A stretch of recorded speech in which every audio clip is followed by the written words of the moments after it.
ஒரு வெற்றிகரமான ஒரு நாடாக இதை வழிநடத்த வேண்டும் என்று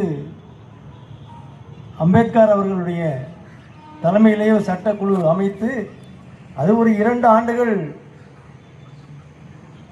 நாடு முழுவதும் நிறைய கலந்துரையாடல்கள் எல்லாம் நடத்தி அவர்கள் கொண்டு வந்த அந்த சட்ட வரைவு தான் 1950-26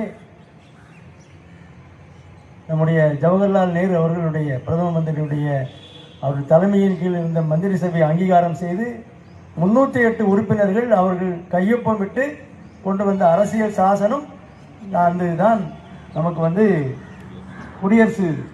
இந்திய குடியரசாக அறிவித்தது. ஏன் அந்த 26 அறிவிச்சாங்கன்னா 1930 காந்தி மகாத்மா காந்தி காங்கிரஸ் பேரியக்கத்தினுடைய அந்த மகாநாட்டில் அறிவிச்சிட்டார். 26 இந்திய குடியரசு தினம் பண்ணி அறிவிச்சிட்டார். எனவே அதே தேதி அதுக்கு 2 நாளுக்கு முன்னால் தான் நமக்கு இந்த வரைவு சட்ட வரைவு கொடுத்தது. அதை அங்கீகாரம் செய்து 26ஆம் தேதி குடியரசு தினமாக அறிவித்து இதுவரை நாம் அதை அனுசரித்து வருகின்றோம்.